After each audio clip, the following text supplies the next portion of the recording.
Vide Jesus, in which he suggested that Christianity was an Essenism, which has largely succeeded. Towards the end of the 19th century, the revival of interest in esoteric thought consolidated the association of Christianity with the Essenes. Theosophy, through the teachings of H.P. Blavatsky, postulated Jesus as a magus or adept who embodied elements of both Essene and Gnostic tradition. One of Blavatsky's disciples, Anna Kingsford, developed a concept of esoteric Christianity. This roped in alchemy as well and portrayed Jesus as a Gnostic thaumaturge who, prior to his public mission, had lived and studied with the Essenes. In 1889, such ideas were transplanted to the continent through a book called The Great Initiate by the French theosophist Edouard Skier. The mystery surrounding the Essenes had by now began to associate them with healing, to credit them with special medical training, and to represent them as a Judaic equivalent of the Greek therapeutic.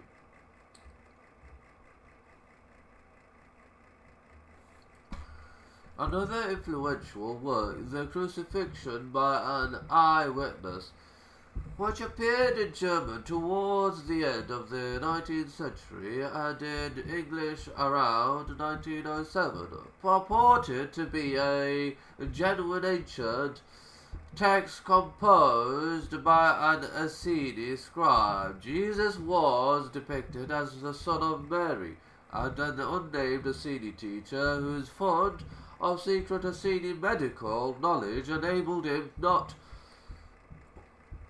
just to survive the crucifixion, but also to appear to his disciples afterwards as if risen from the dead.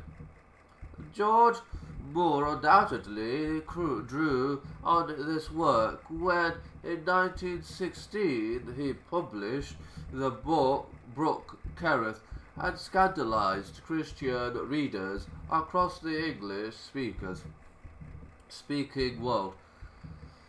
Moore, too, portrayed Jesus as a protege of Essene, thought who survives the crucifixion and retires to an Essene community in the general vicinity of Qumran. Here, years later, he is visited by a fanatic named Paul, who quite unknowingly has come to promulgate a bizarre mythologized account of his career and in the process promote him to godhood.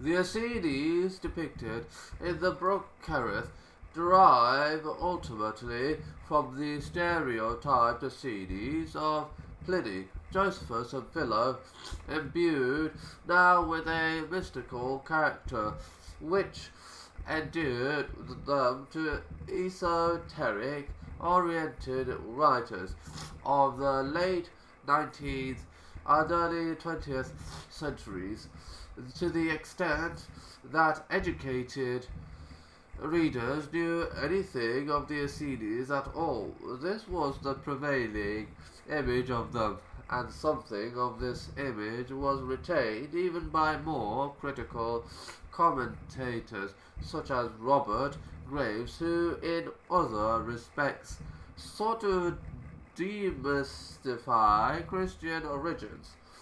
When the Dead Sea Scrolls came to light, they seemed, on the surface, at least, not to contain anything that conflicted with the prevailing image of the Essenes, it was only natural, therefore, that they should be associated with the established conceptions